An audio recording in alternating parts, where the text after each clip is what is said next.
है, इसका second part प्रक्षेप गति का सेकंड पार्ट है जब वस्तु को क्षैतिज के साथ कोई कोण बनाती हुई देखा जाए। तो जो मैंने आपको डेफिनेशन समझाया था वो डेफिनेशन मैंने इसी रूप में समझाया था, ठीक है, जब वस्तु को क्षैतिज के साथ कोई कोण बनाते हुए देखा जाए।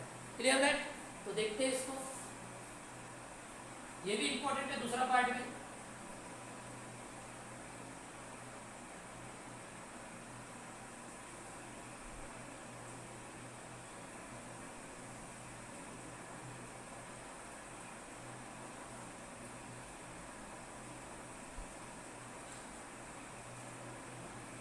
एक्स, ठीक, ये हो गया आपका मूल बिंदु। और यहाँ पर ये देखिए आप वस्तु को प्रारंभिक वेग थीटा, है ना, प्रारंभिक वेग u से क्षैतिज के साथ थीटा कोण बनाते हुए फेंका गया है। दिख रहा है सबको? ओके। और जब वस्तु को प्रारंभिक वेग u से क्या करते हैं, फेंकते हैं, तो वेग को क्या करते हैं, दो समकोणीय घटकों में क्या कर सकते हैं, प्रारंभिक वेग u को दो समकोणीय घटकों में वियोजित किया जा सकता है।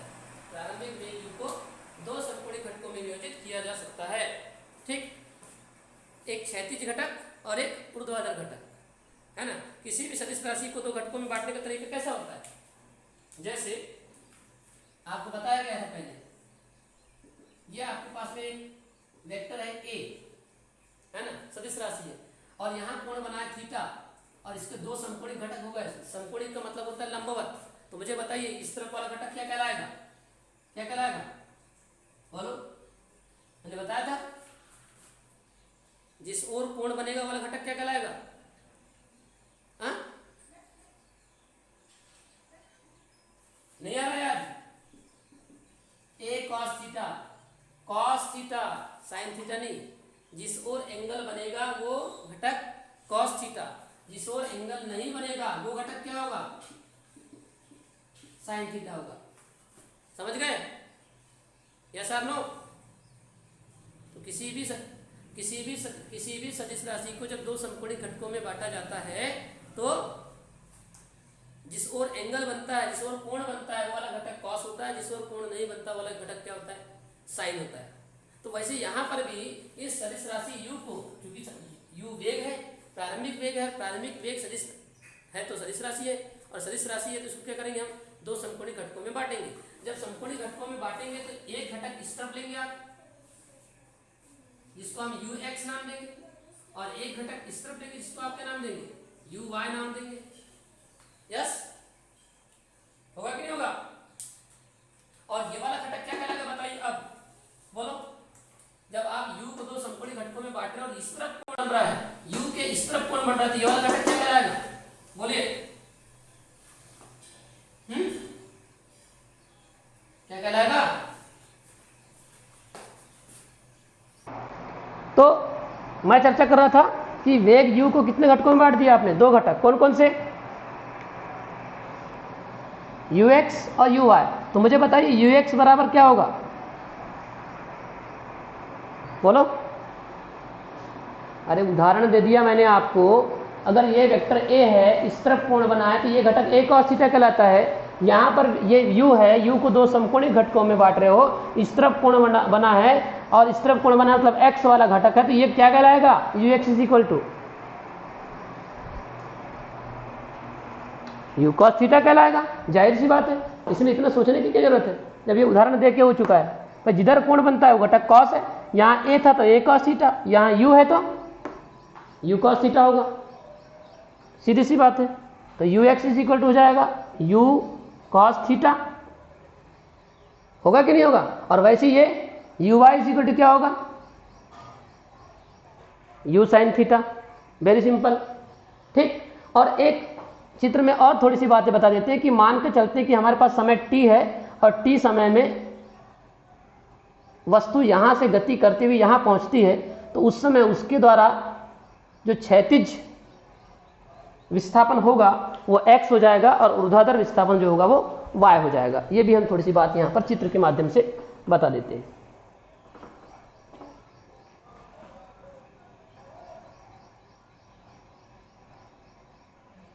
ठीक, ये P x y यानी वस्तु इस जगह पर पहुंच गई है तो उस जगह पर x दिशा में x विस्थापन और y दिशा में y विस्थापन क्या हो जाएगा, उसका हो जाएगा। कितने समय में हो जाएगा, कितने समय में, t समय में हो जाएगा।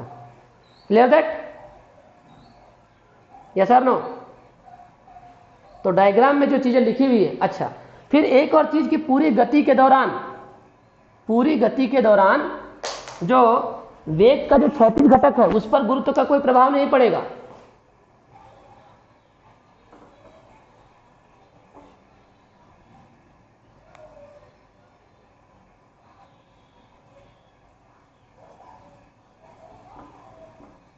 ऐसा लिख देते हैं।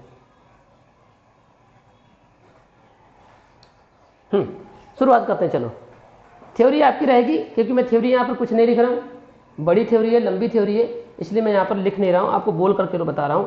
आप चाहे तो लिखकर व्हाट्सएप कर सकते हैं, ठीक है। आपको करना क्या है, क्या लिखेंगे, माना कि किसी वस्तु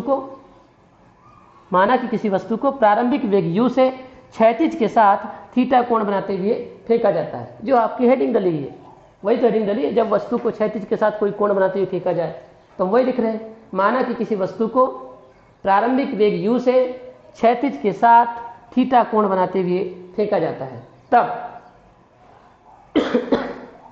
तब वेग u को दो समकोणीय घटकों में वियोजित किया जा सकता है। तब वेग u को दो समकोणीय घटकों में वियोजित किया जा सकता है। पहला घटक हो जाएगा आपका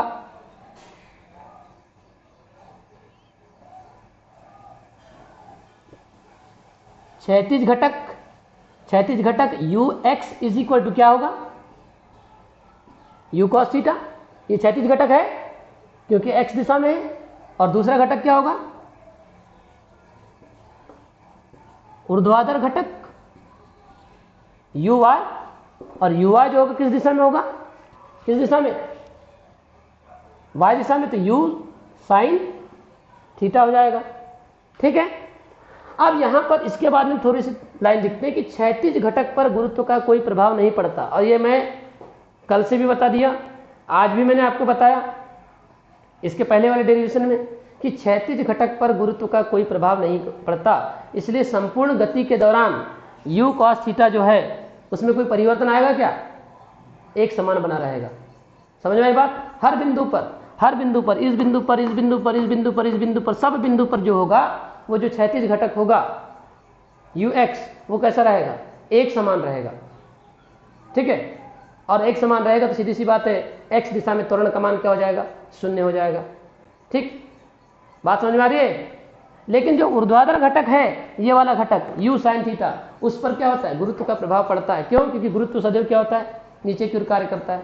तो इस uy पर, यानी कि u sin थीटा वाला जो घटक है आपका, प्रारंभिक वेग का ऊर्ध्वाधर घटक पर गुरुत्व का प्रभाव पड़ता है, ठीक है। ये समय के साथ क्या होते रहता है, परिवर्तित होते रहता है। अब जैसे जैसे वस्तु या जैसे जैसे प्रक्षेप्य क्या होता है, ऊपर गति करता है, ऊर्ध्वाधर वेग का मान क्या होते जाता है, कम होते जाता है। आपको मालूम है जब वस्तु नीचे से ऊपर जाती है तो क्या होता है, बोलो, जब वस्तु नीचे से ऊपर जाती है तो वेग का मान क्या होता है, घटता है कि बढ़ता है। वस्तु नीचे से ऊपर जाती तो वेग का मान बढ़ता है कि घटता है, घटता है। तो यहां पर भी जो ऊर्ध्वाधर घटक है uy है ना, उसका मान क्या होते जाएगा, क्या होगा, घटेगा, घटते जाएगा, धीरे धीरे घटेगा। और उच्चतम बिंदु पर इसका मान कितना हो जाएगा, उच्चतम बिंदु पर ये जो uy का मान है, ये है उच्चतम बिंदु। उस उच्चतम बिंदु पर ux तो नहीं होगा, ux को कुछ नहीं होने वाला, ux जो है वो u cos थीटा ही रहेगा। संपूर्ण गति के दौरान ux के मान में कोई परिवर्तन नहीं होगा। ux is equal to u cos theta, इस बिंदु पर भी उतना ही है, इस बिंदु पर भी उतना ही है, इस बिंदु पर भी उतना ही है, इस बिंदु पर भी उतना ही है। हर बिंदु पर ux जो होगा वो u cos थीटा ही होगा। लेकिन उच्चतम बिंदु पर चूंकि y के मान में परिवर्तन होता है, जैसे जैसे वस्तु ऊपर जाती है uy के मान में कमी होती जाती है, कम कम कम कम। और उच्चतम बिंदु पर uy इज इक्वल टू कितना हो जाएगा, कितना हो जाएगा, 0 हो जाएगा। और फिर क्या होगा, जब वस्तु नीचे आती जाएगी, क्योंकि इसके बाद वस्तु नीचे आएगी, और जब वस्तु नीचे आएगी तो उसकी वेग में क्या होती जाएगी, उसका जो ऊर्ध्वाधर घटक है उसके मान में क्या होती जाएगी, वृद्धि होती जाएगी। क्यों? क्योंकि अब वस्तु कहाँ आ रही है, अब वस्तु कहाँ आ रही है, नीचे आ रही है, तो उसके वेग में क्या होती जाएगी, वृद्धि होती जाएगी। और फिर t समय पश्चात वस्तु क्या होगी, t समय पश्चात वस्तु जो होगी प्रारंभिक वेग और प्रारंभिक कोण के साथ, प्रारंभिक वेग और प्रारंभिक कोण मतलब जितना थीटा यहाँ बना है उतने थीटा यहाँ बनेगा, और जितने वेग से आपने फेंका था उतने वेग से क्या होगी, वस्तु यहाँ पर आकर क्या हो जाएगी, गिर जाएगी, बिंदु बी पर गिर जाएगी, बिंदु ए पर गिर जाएगी। ए ले लियो पहले, तो ए लिख दो यहाँ, ठीक। इस तरह से क्या हो जाएगा आपका, ये पूरी थ्योरी यहाँ पर लिखी जाती है। क्या लिखा है, क्या लिखना पड़ेगा हमको, है ना, क्या लिखना पड़ेगा,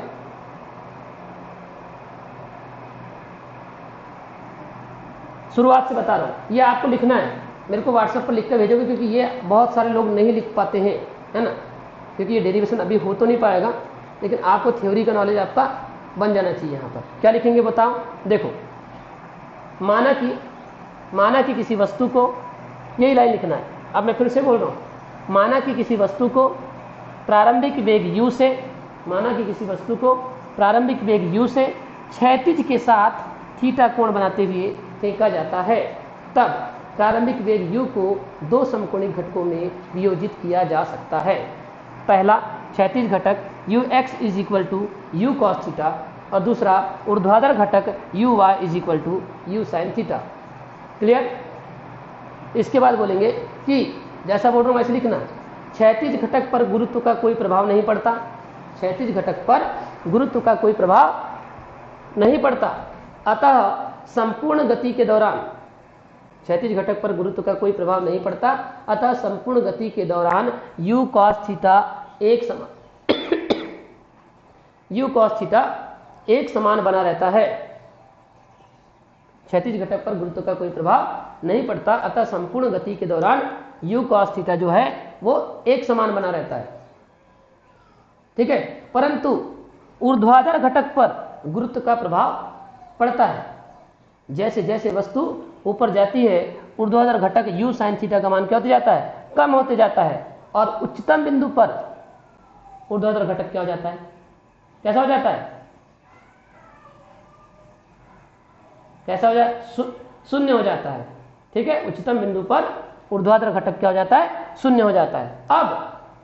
अब जैसे जैसे वस्तु क्या होती है, नीचे आती है, ऊर्ध्वाधर घटक u sin थीटा का मान क्या होने लगता है, क्या होने लगता है, बढ़ने लगता है। Clear that? क्या होने लगता है, बढ़ने लगता है, ठीक है। और t समय पश्चात जब वस्तु बिंदु a पर पहुंचती है तो वो प्रारंभिक वेग और प्रारंभिक कोण थीटा से क्या हो जाती है, नीचे गिर जाती है। यानी जितने वेग से यहां से स्टार्ट हुई थी और जितना कोण बनाती हुई वस्तु ने स्टार्ट किया था, उतना ही कोण और उतना ही वेग के साथ क्या हो जाती है, वस्तु पृथ्वी तल पर क्या होती है, गिरती है। Clear that? समझ में आ गई बात, है ना?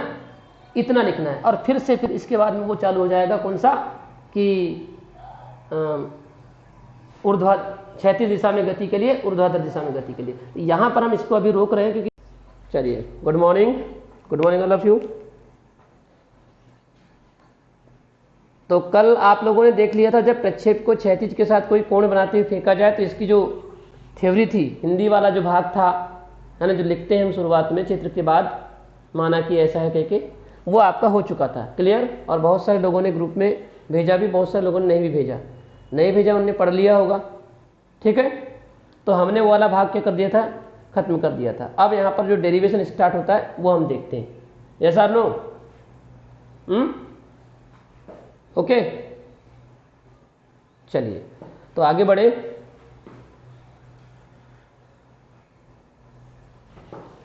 आगे बढ़ते हैं, डेरिवेशन वाला भाग करते हैं। तो शुरुआत बिल्कुल उसी प्रकार से करेंगे जैसे इसका पहला वाला भाग आप लोगों ने किया था। तो पहला यहाँ पर हम लिखेंगे क्षैतिज दिशा में गति के लिए। किसके लिए? क्षैतिज दिशा में गति के लिए। तो क्षैतिज दिशा में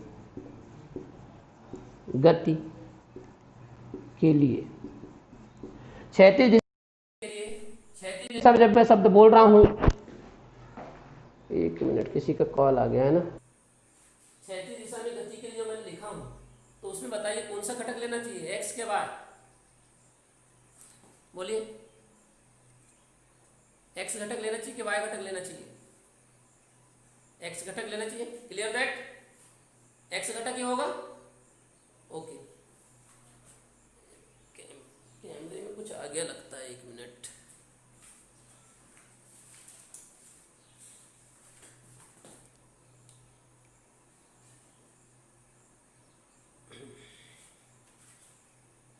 एक्स घटक लेना चाहिए। तो जो भी मतलब हम भाग लेंगे वो सब एक्स वाले लेंगे। तो हमको लेना है यू एक्स। अब u x is equal to कितना है बताइए, कितना u x is equal to u cos theta. तो ये यू कॉस थीटा हो गया। A x is equal to कितना होगा बोलो,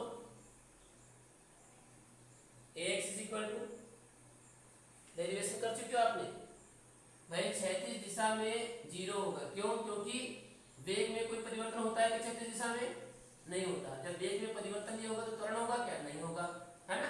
तो ax इज इक्वल टू 0 हो जाएगा। विस्थापन कितना होगा बताइए, विस्थापन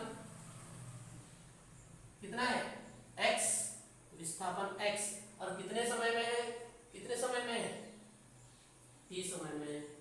समय हो गया आपके पास में t। ये पूरी चीजें आपके पास में आ गई। और ऐसा अगर आ जाता है तो आप क्या करते हैं बताइए, कल वाला ही कर रहे हैं हम, गति के द्वितीय समीकरण से।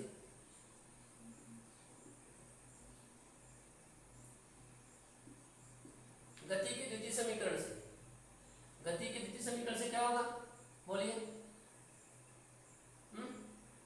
एक्स दिशा के लिए कौन सा समीकरण लगाएंगे, कल क्या लगाए थे, एक्स इज इक्वल टू बोलो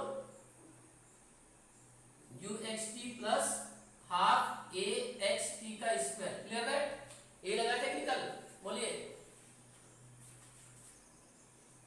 ये लगाया था, है ना। तो ये हो गया x is equal to u x t plus half a x t का स्क्वायर। x की जगह x ही रहेगा, यू एक्स की जगह पर कितना जाएगा, u cos theta into T plus 1/2 ए एक्स के स्थान पे क्या आएगा 0 और ये टी स्क्वायर। क्लियर दैट, ये वाला तो पूरा पूरा भाग क्या हो जाएगा, पर बताइए कितना हो जाएगा, कितना हो जाएगा, 0 हो जाएगा, 0 हो जाएगा, क्योंकि 0 का गुणा है। तो ये वाला पद बचेगा केवल, तो क्या आएगा बताइए,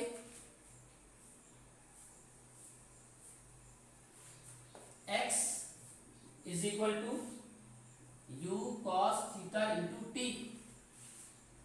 ओके, अब t की वैल्यू निकालिए। तो t इज इक्वल टू, ये देखो u cos थीटा किसके बटे में आ जाएगा, x की। तो x अपॉन आ जाएगा u cos theta. Clear that, ये आ गया आपके पास में समीकरण नंबर 1। t की वैल्यू आपके पास में आ गई। जब ऐसा हो गया तो आप क्या करेंगे बोलिए, ऊर्ध्वाधर दिशा में गति के लिए, ये क्षैतिज दिशा में गति के लिए हो गया, अब ऊर्ध्वाधर दिशा में गति के लिए तो अब लिख देते हैं ऊर्ध्वाधर। अरे कल किया था कि नहीं ऐसा बोलो,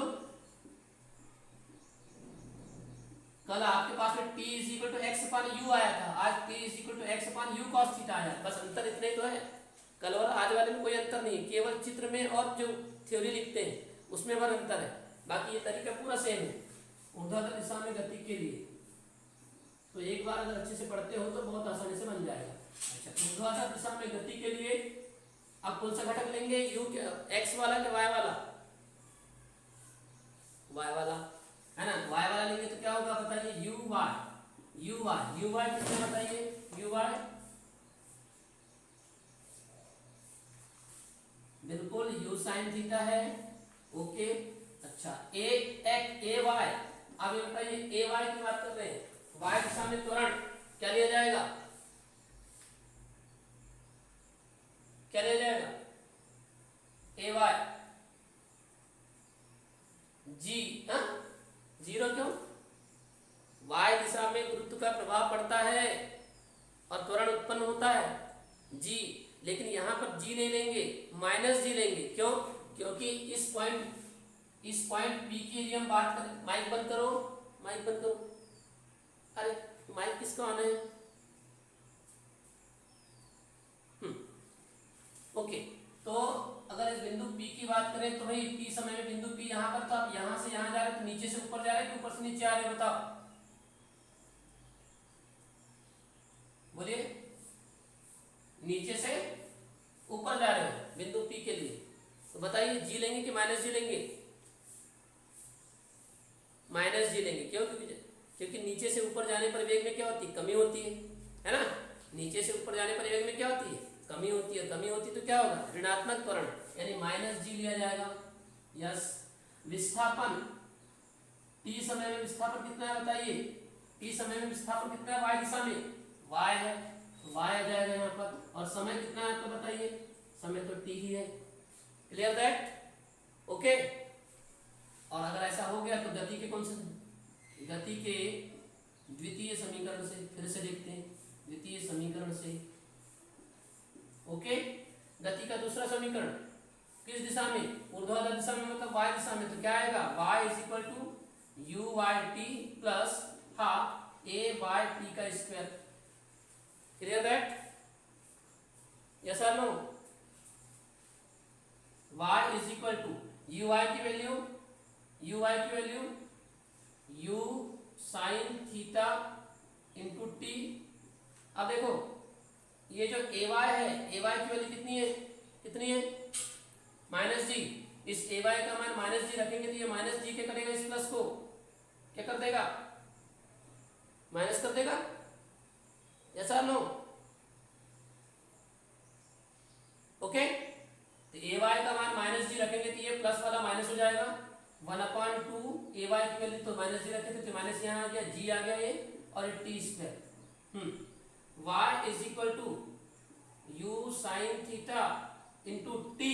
अब देखो टी की वैल्यू आपने निकाल के रखे हो ये, तो टी की वैल्यू यहाँ पर पुट करिए x upon you cos theta minus 1/2 जी, और टी की वैल्यू फिर से यहाँ पर रखिए तो x upon you cos theta का होल स्क्वायर। और यहाँ जगह बचे तो लिख देना समीकरण कहाँ से आया? एक से आया। कहाँ से आया? एक से। Clear that? ओके। ऐसा नो? अब देखो ये u से क्या हो जाएगा? u कट जाएगा। y इज इक्वल टू, देखो sine theta upon cos theta into x minus 1/2 जी।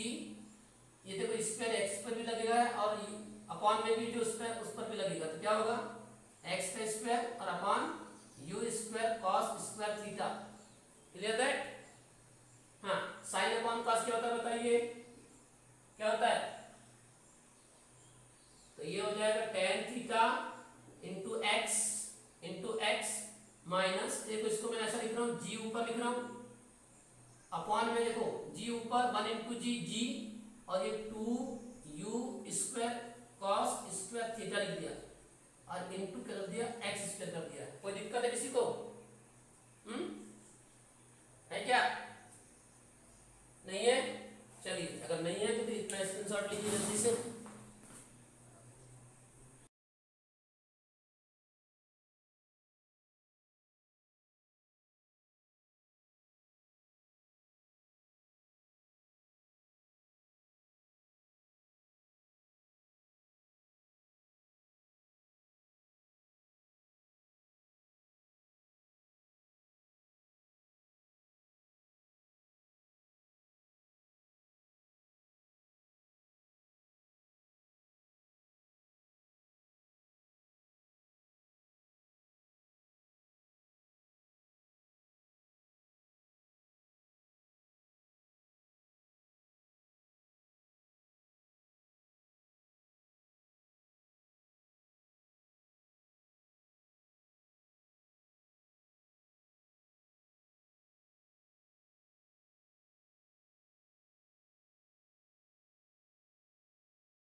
tan थीटा मान चलो tan 45 कर दिया आपने 45 डिग्री, तो tan 45 का मान कितना होता है?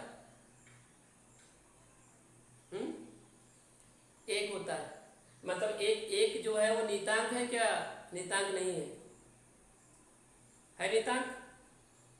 तो ये tan थीटा का मान नियतांक आएगा, एक नियत राशि आएगी, स्थिर राशि आएगी, ठीक है। और देखो कल आपके पास में g/2u² आया था, कल भी आया था g/2u², आया था कि नहीं आया था? कॉस नहीं आया था बस, जिसको आपने b नाम दिया था। क्या नाम दिया था? b नाम दिया था, ठीक है। तो ये भी एक नियतांक है, g/2u² cos² थीटा, ये भी क्या है? एक नियतांक ही है ना। पूरे राशि क्या हो जाएगी जब हल करेंगे तो एक नियतांक, एक नियत राशि क्या होगी आपकी? आएगी, ठीक। तो ये tan थीटा भी नियतांक है और ये g/2u² cos² थीटा क्या है? नियतांक है।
देखिए, तो मैंने क्या बताया आपको, ये भी नियतांक है, ये भी नियतांक है। तो मुझे बताइए इसको क्या क्या नाम दिया मैंने? y = tan थीटा को नाम दिया मैंने a, तो ये हो जाएगा ax माइनस इसको नाम दिया मैंने पूरा b, तो हो जाएगा bx²। ये डब्बे में आपके कर देंगे, इसको डाल देंगे इस तरह से, जहां tan थीटा = a ये भी क्या है? नियतांक है। और ये जो g/2u² cos² थीटा इसको b नाम दिया, तो ये भी क्या हो जाएगा? नियतांक ही है। दोनों के दोनों क्या है? नियतांक है। तो हमने tan थीटा की जगह पर a रखा और g/2u² cos² थीटा के स्थान पर क्या रखा? b रखा, तो ये नियतांक आ गया। और ये जो समीकरण है ना, ये भी एक परवलय का समीकरण है। किसका समीकरण है ये? y = ax - b², ये भी एक परवलय का समीकरण है। तो इसमें भी हम वैसे लिख देंगे, उपरोक्त समीकरण, ऐसा भी लिखा जाता है, उपरोक्त समीकरण एक परवलय का समीकरण है, एक परवलय का समीकरण है। अतः प्रक्षेप्य का पथ कैसा होता है?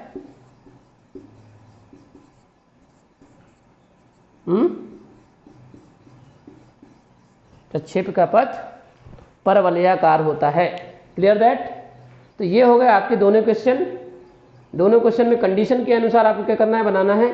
जब जैसा पूछा वैसा, जब आपको पूछेगा कि किसी ऊंचाई से क्षैतिज दिशा में वस्तु को फेंका जाए तब सिद्ध कीजिए कि प्रक्षेप का पथ प्रलयाकार होता है, तो आपने जो कल क्वेश्चन किया था वो करेंगे।